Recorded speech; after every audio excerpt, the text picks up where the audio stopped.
Hi, my name is Steve, and I am recording a rules video about Mordred, the latest game from CMON that's on Kickstarter right now.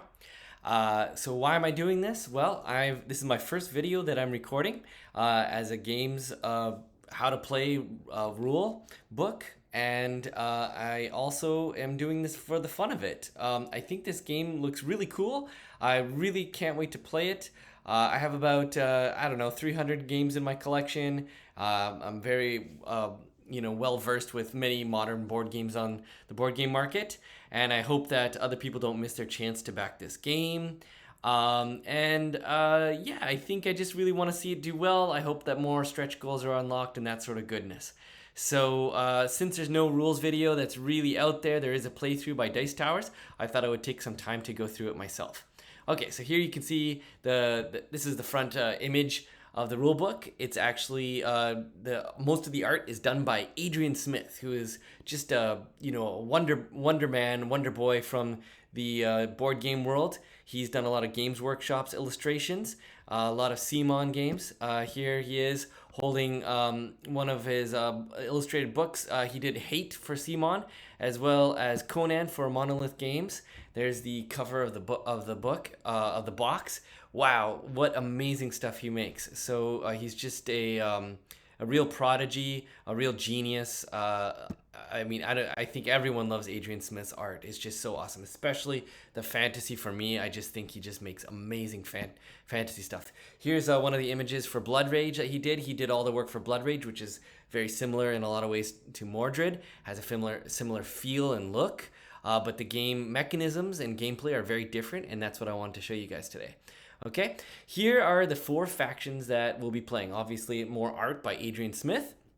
And so you can see there's a dwarf faction. There's the, here up above me in green, the elf faction, the human faction. And on the far left over there is kind of a hobgoblin faction called the Hobyars. But I guess they're a little closer to humans than they are to hobgoblins in that they're, family-like and very human-like. Okay. So let's get started. Let's talk about some of the big game decisions and gameplay. First of all, I wanted to mention the designer of the game is Andrea Chiaravesio and Alexio Schneeberger. And they've both designed some games before. Andrea Carvesio designed Kingsburg, and they both put some work into Cyberpunk 2077. They're the co-designers, and as well as many other games. You can check it out on BGG. So the miniatures mostly are designed by Studio McVeigh, with friends of Studio McVeigh and a few other miniature companies, but they're really top notch. We're going to go through the miniatures. Most of the art is by Adrian Smith, but there is some other art. The miniatures are painted by different artists. And so what is the game about? Okay, it's a competitive game, not cooperative, between 2 to 4 players. You are going to be trying to get control of legendary Britannia. Okay, so this is an Arthurian legend. You might recognize that name, Mordred. If you know Arthurian legends, Arthur legends about King Arthur, you'll have heard of that name before. You've probably heard of Merlin. I think most people have heard of Merlin before. And of course, Morgana. All right. The legends are really deep. I really recommend going to Wikipedia, going to your favorite source of Arthurian legends, and learning a little bit about these stories. They're epic. They're sad. They're intense. There's human emotions. Very very difficult parts to some of these stories. It kind of reminds me of Game of Thrones in a lot of ways. Okay. So these legends came out way before Lord of the Rings, okay? But you're gonna have a few Lord of the Rings feels in this game, okay? In the classic King Arthur stories, there's no elves, there's no goblins, but there's definitely a lot of monsters in this game, all right? Not that there weren't a lot of magical monsters at the time of King Arthur, but just maybe not exactly the same. So CMON is going with what the legends of King Arthur did, was slowly change over time. We have the Holy Grail legends. We have Lancelot and Guinevere. We have all sorts of stories that have been woven into the King Arthur legends and become part of it that happened over centuries of time. So CMON has a lot of leeway, I think, to change some of that. Okay, so these three, you don't actually play as these characters. Who knows how the end game mechanisms might end up working? There might be a surprise reveal by CMON at the end. But at the beginning, at least, we don't play as these factions. We are trying to get their favor. Basically, we're trying to, get their fate tokens. Okay, so these favor tokens are the things that we're trying to collect, mostly by defeating others in war. Okay, there's going to be battles, and the person who has the majority in that territory gets the token. After the war, which is several battles in many territories, occurs, everyone who has the majority in that territory, whether or not there was a battle fought, collects all the favor tokens in that territory. These can be collected pretty quickly. So of course there's three colors for the three different leaders that you can see, and here there's three leaders. Oh my goodness. So there's three leaders, and they are going to be providing their favor tokens. Okay, so Mordred is the first one, and if you get three of his favors, the person who gets the most of his favors will get an extra 3 at the end of the game. Okay, a little extra bonus if you have the most favor with Mordred. And the most clever part about this is that you can see that the advanced part of the card is that if you get 5 favors with him, he gives you some in-game bonus. Okay, you actually get to more easily move units that are not in battle to an adjacent territory. Okay. You can read about that. I'm not going to go over the exact card rules because it'll take too long, but it does give you a movement bonus, which is pretty cool. All right, so there's the sculpt, Remy Tremblay sculpt, amazing stuff. And there's a painting of the same sculpt by Remy Tremblay. You will be moving this miniature on the board itself. There is a mechanism for doing that, which is really cool. So you can control him. Each person can take a turn to control him. But he's not part of any actual faction that you'll be playing. Morgana is the next one. Here you have Morgana at the end of the game. If you could get an extra 3 favors on top of what you already have if you have the most favors from her. And she gives you a bonus in magic, some sort of magic, a magic bonus if you have 5 favor with her, which is really pretty awesome. Here's another sculpt by Remy Tremblay. This is the Morgana sculpt. The game has not revealed who these characters are around her. They're sort of goat-like shaman-type mystics. We don't know who they are yet. I hope we'd find out because they look really cool. But there are a lot of awesome-looking factions and monsters that I will explain to you.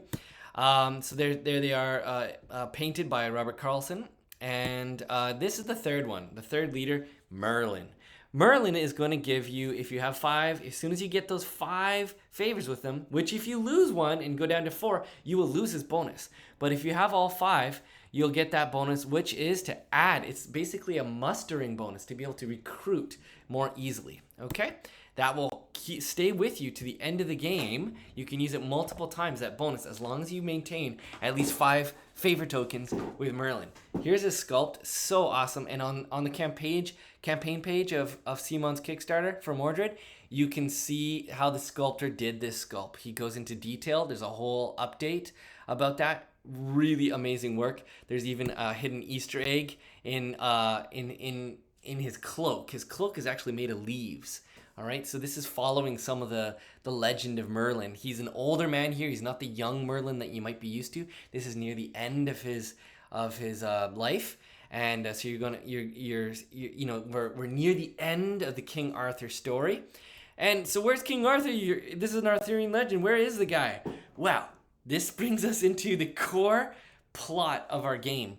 Mordred, who is actually the son of King Arthur, was wanting to fight his own father to take control of Britannia. That's true of the legendary tales. You can read all about it. It's really cool. Morgana is involved in this too. Morgana is actually the mother of Mordred, and different legends tell slightly different tales about that. But basically, There in this game and in most of the legends, Morgana is the mother of Mordred, and King Arthur is actually the father of Mordred. So there's a little bit of a son hate towards his father, a lot of son hate towards his father. You can read the legends to find out why that's the case. So Mordred wants to take over Britannia. He thinks it's rightfully his. He tries to take it over.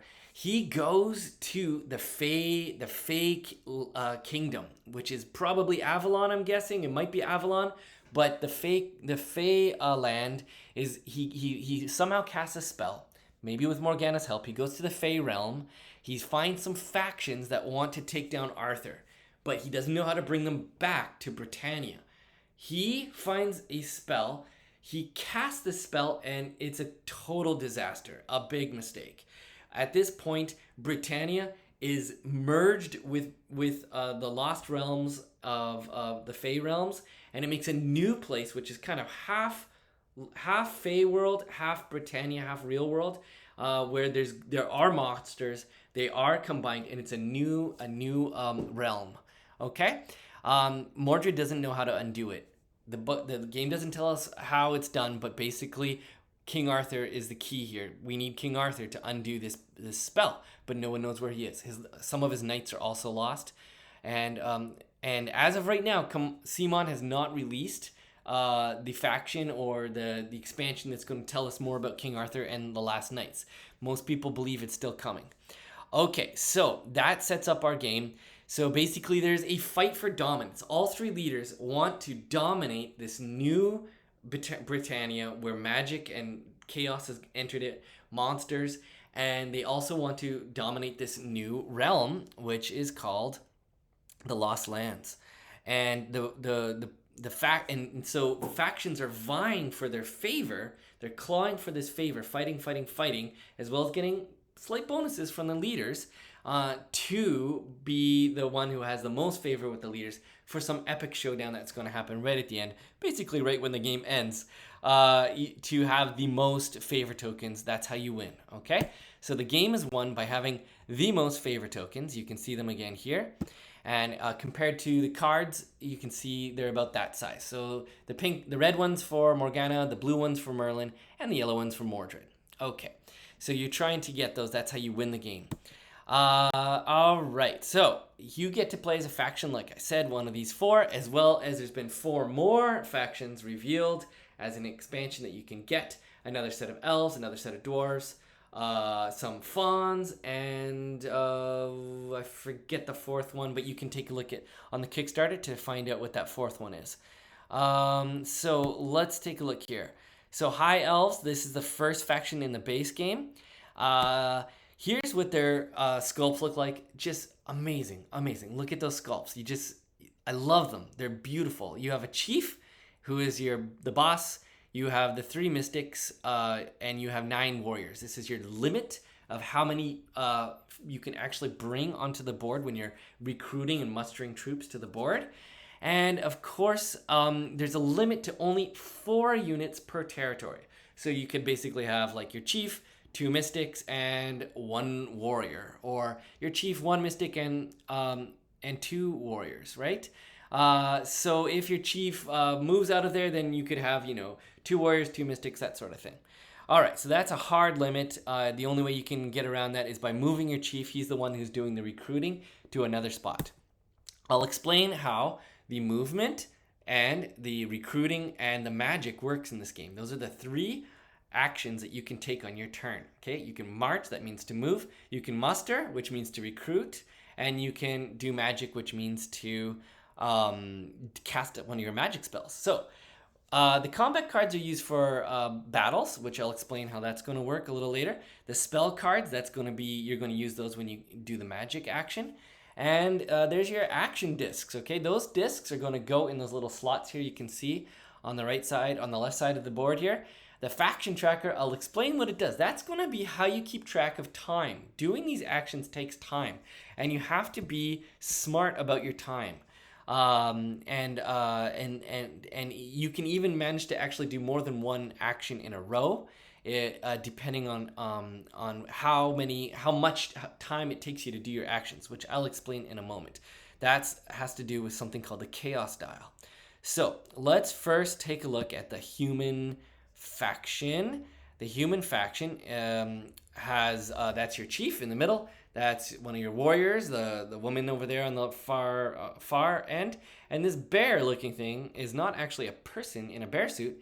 It's the mystic. It's your mystic. It's this girl is your mystic. The little girl, who looks like her eyes are wide. She is a mage. She's controlling the bear. Okay, so there you can see it looks like 3 bears, but it's actually they're carrying the mystic.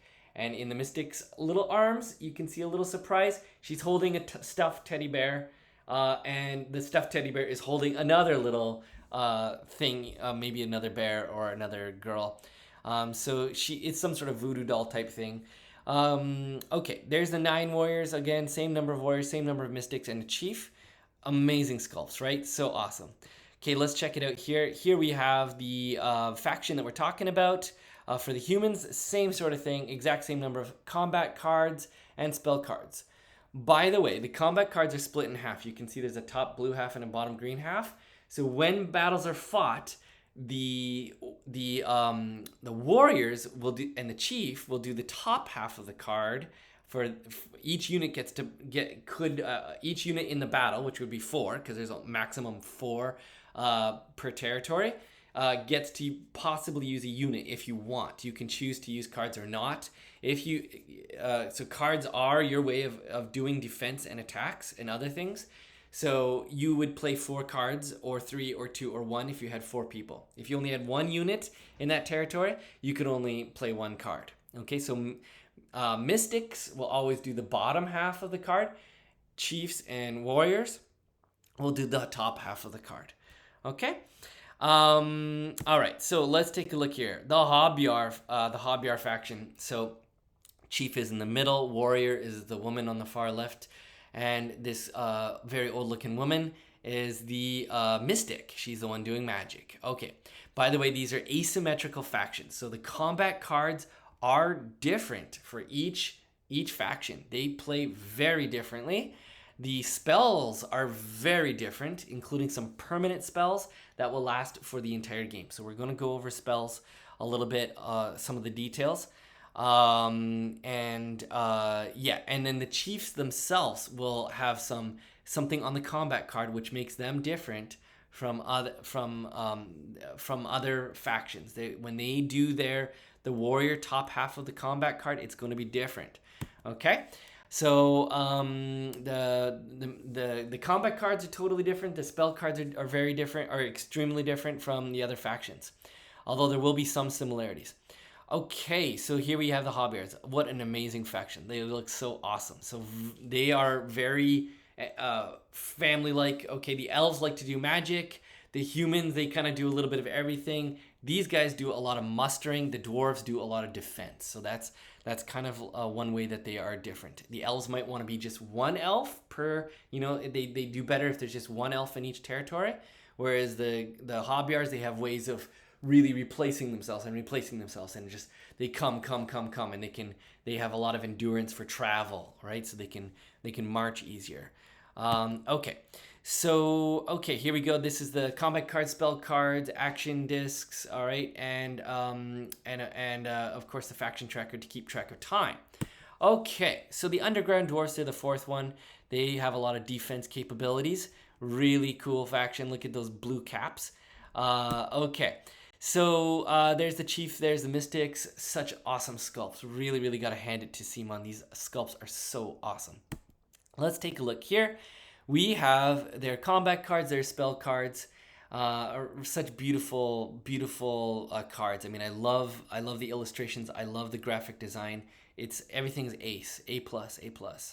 I like it better than Blood Rage. Maybe it's like on the same level of Rising Sun, but I mean, this is just so modern, so clean, so beautiful. All right, here the 4 base factions put together like this so you can kind of see. Obviously, they're different colors, which makes it easier for you to move them around. How do you know which one's a mystic, which one's a warrior? You can look at their base, okay, and which one's your chief. All right, so the mystic, I believe, is a square base. The warriors, I believe, are a hexagon base, and the chief, I believe, is an octagon base. All right, so the bases will be different, so you can easily distinguish them when you're playing with them on the map.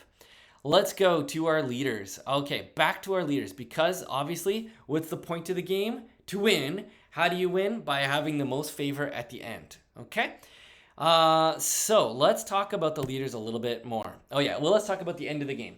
So the game ends. Everyone wants to know what makes this game end. Okay, as soon as number one, the last player tracker passes the chaos line for the second time. We're going to talk about what happens when it passes the chaos line the first time, but that's going to be different from what happens when it passes the second time. Okay, second time is the end of the game. All right, and you're going to tie up whoever has the most favorite tokens wins. The other way, alternate ending, is a player has taken the last favorite token from any leader. All right, so with some very efficient gameplay, it is possible to grab up all those favorite tokens off of the board, and as soon as that's happened, when they're all gone, that is the end of the game. Okay, and the person who has the most favorite tokens wins. So let's see, someone else is catching up to you. You have the most at this moment. If you're able to take that last favorite token, that could grab you the win for this game. Okay. All right. So let's keep going. Here we go. This is the board I've been talking about so much. So here you have Britannia. Of course, you can see all the different territories with their classic ancient names. We have Wales. We have Anglia. We have Corbenic. All right, hard to read all of them here, but there's quite a few names you'll recognize. Cornwall down here at the bottom. This board is a special board called the Lost Lands. It's actually closed while you're playing at the beginning, only revealing, actually this is a folded version right here, so it's already folded, and it's revealing this island. Here's an island, here's an island, here's an island. Okay, it is possible to get from Britannia through a portal called a Kyre to these islands. Okay, so the Kyres are like basically magic portals that if you touch, it can transport you magically to a new place. You might know some TV shows that talk about this sort of business. And the Highlander, right? I think the Highlander does that. Okay, so you would get transported to this island, and if you do that, the only way to do that is with a spell card called the teleport card, and it would transport your mystic to this island. You'd be able to recruit one warrior for free, put him there too, and you also get to take the favorite token without fighting any battle. It's just instantly yours. Okay, so that's quite a powerful way to get a leg up for the end game, which happens in the Lost Lands. We'll explain how that happens. I'll explain how that happens in a moment. But that's one way. So you do lose your mystic